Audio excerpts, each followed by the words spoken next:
국내 한 유명 배우가 부산 서면의 인생 네컷 부스에서 한 여성과 성행위를 했다는 건데요.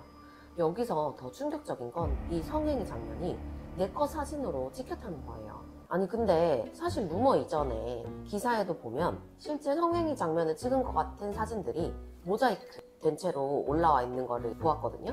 근데 그걸 보면 누군가가 그 많은 사람들이 오고 가는 부스 안에서 성관계를 한 건 사실인 것 같아요.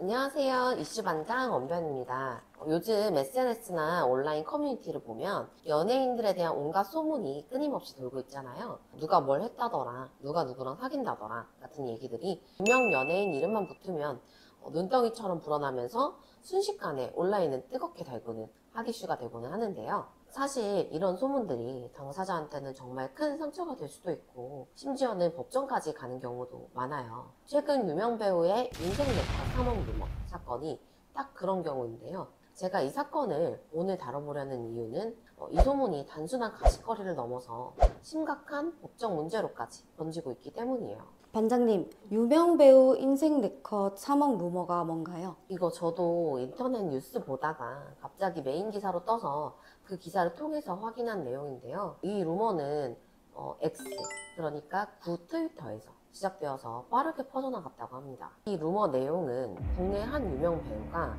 부산 서면의 인생 네컷 부스에서 한 여성과 성행위를 했다는 건데요. 여기서 더 충격적인 건 이 성행위 장면이 네컷 사진으로 찍혔다는 거예요. 여기에 더해서 해당 배우가 이 사실을 입막음하려고 그 가게 주인에게 현금 3억 원을 제공하려고 했다는 소문까지 퍼지고 있다고 해요. 말도 안 돼요. 배우 측에서는 가만히 있었나요? 당연히 가만히 있을 리가 없죠. 이 유명 배우의 소속사는 아주 단호하게 대응을 하고 있는데요. 우리 배우의 명예를 훼손하는 심각한 범죄 행위라고 규정을 하면서 법적 대응을 불사하겠다고 밝혔습니다. 특히 선처 없이 강력하게 대응하겠다고 해서 꽤 심각한 상황임을 알 수 있어요. 그럼 그 배우도 루머 속 주인공이 자신이 아니라고 밝혔나요? 해당 배우도 자신의 SNS에 걱정하지 마라, 난 그렇게 미치지 않았다, 미치광이들 어떻게 되나 한번 두고 보자 라는 글을 올리고 실제로 인생 네컷 부스에서 멀쩡하게 찍은 사진도 공개했다고 하는데요. 이건 사실 그런 일이 없었다고 간접적으로 말하는 동시에 법적으로 대응하겠다는 뜻도 내포하고 있는 것으로 보여요. 아니 근데 사실 루머 이전에 기사에도 보면 실제 성행위 장면을 찍은 것 같은 사진들이 모자이크 된 채로 올라와 있는 거를 보았거든요.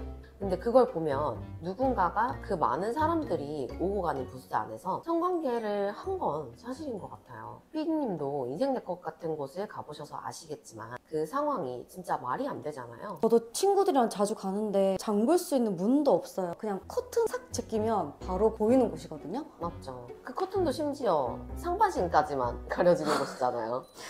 아, 근데 거기에 성행위를 했다? 생각만 해도 아찔하네요.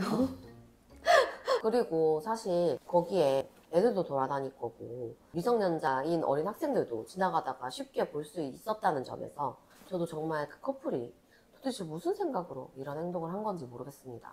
반장님, 혹시 커플의 이런 행동도 처벌이 되나요? 당연히 처벌될 수 있죠. 이런 무인 포토부스에서 성행위를 하는 것은 법적으로 공연음란죄에 해당되는데요. 법에서는 불특정 또는 다수인이 음란한 행위를 알 수 있는 상태를 공연성의 기준으로 보고 있고, 무인 사진 부스 자체가 불특정 다수인이 사용하는 공간이기 때문에 공연음란죄가 성립되어서 1년 이하의 징역이나 500만 원 이하의 벌금에 처해질 수 있습니다. 근데 반장님, 갑자기 비슷한 사건 하나가 생각나요. 예전에 어떤 여자가 알몸으로 상자만 걸친 채 지나가는 사람들에게 손 넣어서 자기 몸을 만져보라고 한 사건이 있었는데, 그런 경우도 혹시 공연 음란죄인가요? 네, 저도 그 사건 봤는데요. 일명 홍대 박스녀로 불리는 사건 말이죠. 네, 맞아요. 자기 가슴이 자연산 D컵이라고 박스 안에 손 넣어서 만져보라고 하던 사건이요. 일단 자기가 만져보라고 했으니까 폭행 협박은 없어서 강제추행은 아니네요. 하지만 이 사건 역시 공연음란죄에 해당될 수 있습니다. 재판부에서도 이 같은 행위는 충분히 선정적이고 보통 사람의 성적 상상 및 수치심을 일으킬 수 있으며 예술적인 표현을 목적으로 한 것이 아니라 단순히 유튜브 수익 창출을 목적으로 한 것으로 보인다고 판단을 해서 공연음란죄 혐의를 인정을 했습니다. 그럼 박스로 인해 신체가 노출되지 인정되지 않았는데도 공연음란죄가 인정이 된 거네요? 그렇죠. 음란한 행위라고 해서 반드시 직접적인 신체 노출이 필요한 건 아닙니다. 법원은 행위의 전체적인 맥락과 사회적인 영향을 고려를 해서 판단을 내리거든요. 이 사건 같은 경우에는 비록 직접적인 신체 노출은 없었지만 이렇게 사람들 앞에서 공공연하게 자기 신체를 만져보라 라고 하고 실제로 남성들이 그 여성분의 신체를 만지는 행동을 함으로 인해서 그로 인해 발생할 수 있는 사회적 파장이 매우 크잖아요. 이런 부분들을 고려를 했을 때 충분히 공연음란죄에 해당된다고 판단을 내린 겁니다. 근데 아무리 그래도 자기 몸을 모르는 사람한테 만져보라고 하는 게 저는 도무지 믿기지가 않아요. 그거를 만지라고 하는 사람이나 그렇다고 진짜로 그걸 만지는 사람이나. 이게 현실에서 일어나는 일이라니. 자, 그러면 이제는 다시 이번 이슈로 돌아와 볼게요. 남녀가 인생 네컷 부스에서 본인들의 의사로 본인들의 성행위 장면을 인생 네컷 카메라나 CCTV로 촬영 및 제작하는 것 그 자체는 그 남녀가 모두 성인이라면 현행법상 따로 처벌할 규정이 있는 것은 아닙니다. 다만 이렇게 촬영한 사진이나 영상은 어떤 예술 작품이라고 할 수는 없고 단순히 이제 외설적인 음란물 정도에 해당된다고 보여요. 그렇다면 이런 음란한 사진, 영상을 배포하거나 판매, 전시 등을 하게 되면 정보통신망법 위반으로는 처벌받을 수 있어요. 요즘에 트위터나 텔레그램 같은 데에서 쉽게 그런 음란물을 사고 팔고 심지어 미성년자들도 규제 없이 팔아서 처벌을 받는 경우가 꽤 많습니다. 그럼 국내에 19금 영화를 만드는 감독이랑 배우도 다 처벌을 받을 수 있는 건가요? 그건 당연히 아니죠. 일단 법이 말하는 음란물부터 정의를 할 필요가 있는 것 같은데요. 음란물은 사회 통념상 일반 보통인의 성욕을 자극을 해서 성적 흥분을 유발하고 정상적인 성적 수치심을 해해서 성적 도의 관념에 반하는 것으로서 여기서 잠깐 다들 정신이 안드로메다로 가실 것 같은데 잠깐만 정신 붙드세요. 거의 끝나갑니다. 전적으로 또는 지배적으로 성적인 흥미에만 호소하고 하등의 문학적, 예술적 가치가 없는 것을 의미를 합니다. 이 말인즉슨 성적인 표현이 포함된 영화라고 하더라도 예술성이나 작품성이 인정되는 경우에는 음란물로 보지 않는다는 뜻이에요. 또한 영화진흥위원회의 심의를 거쳐서 상영 등급을 받은 영화는 합법적인 예술작품으로 인정이 되죠. 그러면 19금 영화는 봐도 되는 거고 만들어도 되는 걸로? 그럼 이번 루머를 최초로 유포한 사람은 어떤 처벌을 받게 되나요? 솔직히 배우 입장에서는 정말 심적으로 많이 힘들 것 같거든요. 맞죠. X, 즉 구 트위터에 글을 올린 해당 루머의 최초 유포자는 정보통신망법 위반으로 처벌을 받을 수 있어요. 이 법에 따르면 사람을 비방할 목적으로 SNS 같은 정보통신망을 이용을 해서 공공연하게 거짓의 사실을 게시를 해서 다른 사람의 명예를 훼손한 사람은 7년 이하의 징역, 10년 이하의 자격정지 또는 5천만 원 이하의 벌금에 처해질 수 있어요. 꽤 무거운 범죄입니다.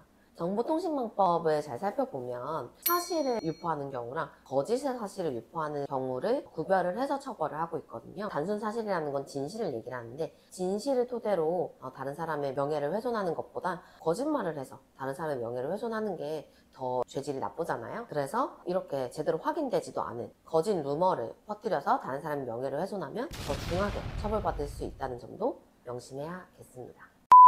오늘은 최근 연예계를 뒤흔든 충격적인 루머에 대해 알아보았는데요. 이런 사건을 통해서 우리는 몇 가지 중요한 교훈을 얻을 수 있어요. 첫째, 확인되지 않은 정보를 무분별하게 퍼뜨리는 것이 얼마나 위험한지 알 수 있었습니다. 단순한 소문이 한 사람의 인생을 망칠 수 있다는 점을 꼭 명심해야 되겠습니다. 둘째, 연예인들도 이제는 악성 루머에 대해서 적극적으로 대응하고 있다는 점입니다. 과거와는 달리 발빠른 법적 대응을 통해서 자신의 권리와 팬들의 마음까지 지키려는 모습을 볼 수 있었죠. 마지막으로 공공장소에서의 성행위, 부적절한 행동이 얼마나 심각한 법적 문제를 일으킬 수 있는지 알아보았습니다. 부끄러운 짓은 둘만 하세요, 제발. 둘이서만.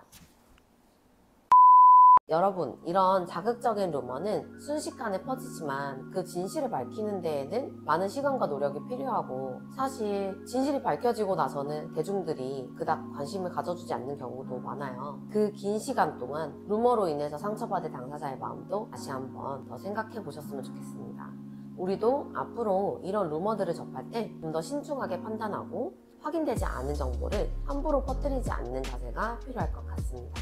오늘도 시청해주셔서 너무 감사드리고요. 다음 영상에서는 더 핫한 이슈로 찾아뵐게요. 구독, 좋아요, 알림 설정까지 잊지 마세요.